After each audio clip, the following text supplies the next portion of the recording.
Noong 1955, ang populasyon ng Pilipinas ay nasa 23 million katao lamang at tayo nagko-contribute lamang ng 0.84% ng kabuuang populasyon sa buong mundo at tayo ay nasa rank 23. At ayon sa pinaka-live na datos ng Worldometers, ang populasyon na ng Pilipinas ay nasa 117,753,195 katao at tayo ay nagko-contribute na ng 1.46% ng kabuuang populasyon sa buong mundo.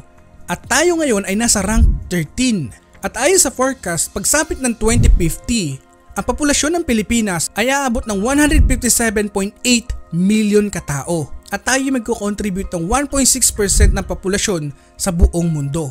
And ang forecast ng United Nations pagsapit ng 2050 sa world population ay aabot ng 9.7 billion. Ang Pilipinas ay pang-12 sa forecast ng United Nations. Sa pagdami ng tao na sinisilang sa Pilipinas, ang industriya at ang mga kumpanya ay kailangan mag-adapt sa mga pangangailangan ng mga tao. In this video, ibibigay ko sa inyo yung 15 kumpanya na sa tingin ko ay magbe-benefits sa paglago ng populasyon sa ating bansa. Kung gusto mong malaman kung sino-sinong mga kumpanya ito, mag-stay ka lamang hanggang sa dulo and ibibigay ko yung mga nanalo ng portfolio tracker. Kung ready ka na, stay ka lang. I'll show you how.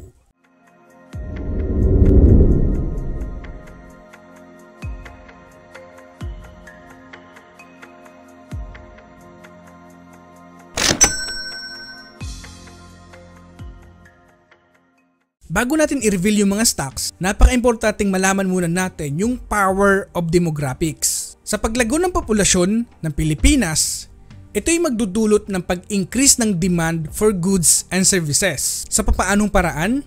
More people means more consumers, more workers, and more demand for wide array of goods and services. Now imagine this. With growing population, there's an increased demand for healthcare services from medical facilities to pharmaceuticals. Younger populations also might spur technological innovation and create demand for gadgets and digital services. Families starting or expanding can drive a housing market, while a rising middle class can lead to increased consumption of consumer goods. These factors can drive corporate growth and stock prices. Now, ang unang magbe-benefits dito ay ang real estate sector. Sa loob ng 3 taon, ang PE ratio ng real estate ay nasa 11.5 times, samantalang ang average ay nasa 19.5 times. Pinapakita dito sa atin na very undervalued ang real estate sector. At ang forecast ng mga analysts sa real estate sector in the next coming 5 years ay nasa 14.8%. Pagdating sa property developer, ang pinaka-nangungunang kumpanya ay ang Ayala Land Inc. Ang kanyang pinagkukunan ng revenue ay nanggagaling sa property development, shopping centers, offices, hotels and resort, constructions, property management, and international. And as of 2022, majority na kanilang revenue ay nanggagaling sa property management. At ang current market cap ngayon ng Ayala Land ay nasa 416 billion pesos, revenue na nasa 135 billion, and net income na nasa 21.8 billion pesos. At sa loob ng 1 taon, ang kanilang share price ay lumago ng 13.8%. And over the past 23 years, including yung dividend, ang total returns ng Ayala Land ay nasa 352.87%.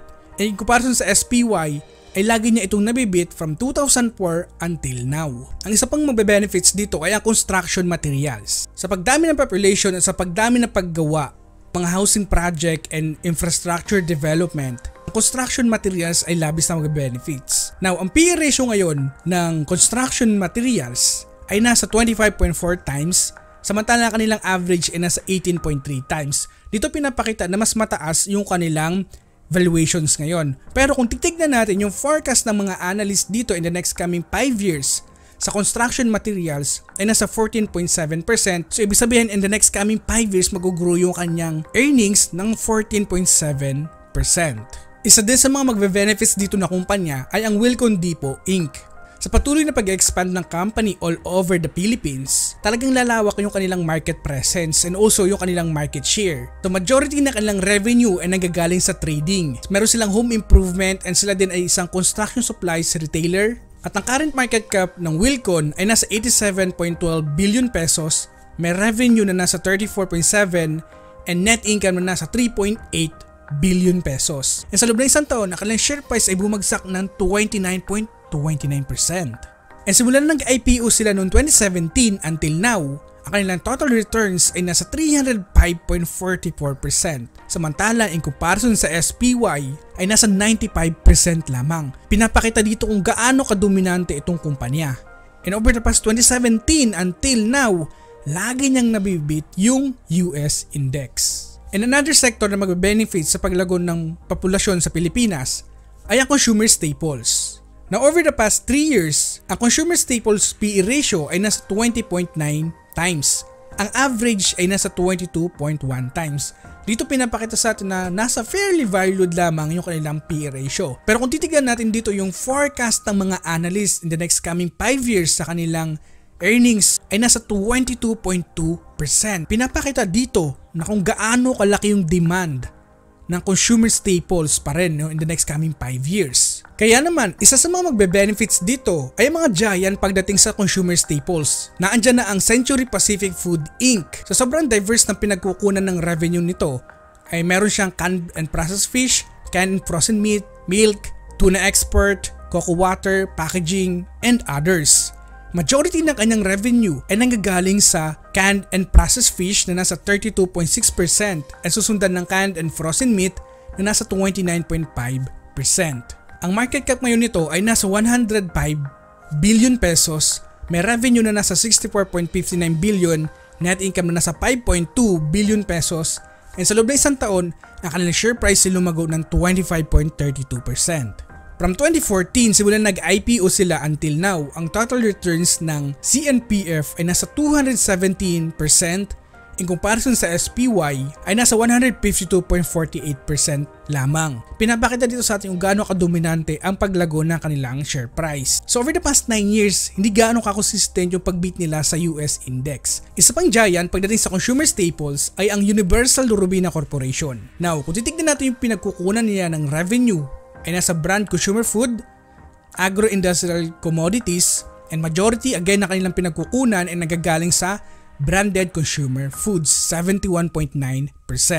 Ang market cap ngayon ng URC ay nasa 247 billion pesos, revenue na nasa 157 billion, net income na nasa 14.4 billion pesos, and sa loob ng isang taon, ang kanilang share price ay bumagsak ng 1% lamang.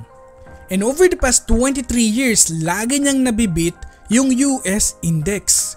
At ang total returns ng URC including ang dividend ay nasa 2,414%. In comparison sa SPY, nasa 240% lamang. Pinapakita kung gaano kadominante ang pag-grow ng kanilang share price and also ng kanilang dividend over time. Another giant pagdating sa consumer staples ay ang San Miguel Food and Beverage Inc. Kung magfo-focus tayo sa kanilang pinagkukunan ng revenue, ito ay nanggagaling sa food, beer, and non-alcoholic beverage and also spirit. So as of 2022, majority ng kanilang revenue ay nanggagaling sa food na nasa 48.8%. At ang market cap ngayon ng FB ay nasa 312 billion pesos, revenue na nasa 371 billion, net income na nasa 20.5 billion, and sa loob ng isang taon, ang kanilang share price ay lumago ng 29.15%. Over the past 23 years, ang total returns ng FB ay nasa 1,147%. In comparison sa SPY, ay nasa 245% lamang. Pinapakita dito sa atin over the years kung gaano kadominante ang kumpanyang ito. Isa pang giant pagdating sa consumer staples ay ang Ginebra San Miguel Inc. Majority ng kanilang pinagkukunan ng revenue ay nagagaling sa alcoholic beverage. Ang kanyang current market cap ay nasa 44 billion pesos, revenue na nasa 49 billion, and net income na nasa 6 billion pesos. And sa loob ng isang taon, ang kanilang share price ay lumago ng 49.33%. And over the past 23 years, ang total returns ng GSMI ay nasa 467%. In comparison sa SPY ay nasa 239% lamang. Simula noong 2021 until now, lagi niya nang nabibit yung US index. Isa din sa magbe-benefit sa paglago ng populasyon ng Pilipinas ay ang transportation sector. Isa na dito ang mayroong pinakamalaking market cap ngayon ay ang International Container Terminal Services Inc. or ICT. majority ng kanilang pinagkukunan ng revenue ay nagagaling sa cargo handling and related services. Ang kanyang market cap ay nasa 414 billion pesos, revenue na sa 133 billion, net income na nasa 34.6 billion pesos. And sa loob ng isang taon, ang kanilang share price ay lumago ng 12.15%. And sa loob ng 23 years, ang total returns ng ICT including na yung dividend ay nasa 6,285%. And ang SPY lamang ay nasa 244%. So from 2004 until now, lagi niyang nabibit every year ang US index. Pinapakita kung gaano kadominante ang kumpanyang ito over the years. Isa pang kumpanya pagdating sa transportation sector ay ang Asian Terminals Inc. Itong kumpanyang ito ay kilala sa pagandang pagbibigay niya ng dividendo sa kanyang mga shareholders, and ang mga pinagkukunan ng revenue nito ay nagagaling sa stevedoring, Aristre, special and other services and logistics. And as of 2022, majority na kanyang revenue ay nagagaling sa stevedoring na sa 43%. Ang kanyang market cap ngayon ay nasa 29 billion pesos, revenue na nasa 12 billion, net income na nasa 4 billion, and sa loob ng isang taon na kanyang share price ay lumago ng 7.4%. Ganito kaganda yung pinapakitang performance ng kumpanyang ito over time. Isa pa na magbe-benefits pagdating sa paglago ng populasyon sa Pilipinas ay ang utilities sector. Na mag-focus muna tayo dito sa electric utilities. Ang forecast ng mga analysts sa electric utilities ay nasa negative 1.7%. Hindi mag-grow over in the next coming 5 years yung kanilang net income. But in comparison sa kanilang valuation, ang kanyang PE ratio ay nasa 8.2 times. In comparison sa Philippine market ay nasa 12.3 times lamang. So ibig sabihin, meron pa rin buying opportunity. Isa na rin na magbe-benefits dito ay ang Manila Electric Company. Ang mga pinagkukunan ng revenue nito ay nagagaling sa power, inter-segment transactions, and as of 2022, majority ng kanilang revenue ay nagagaling sa power segment.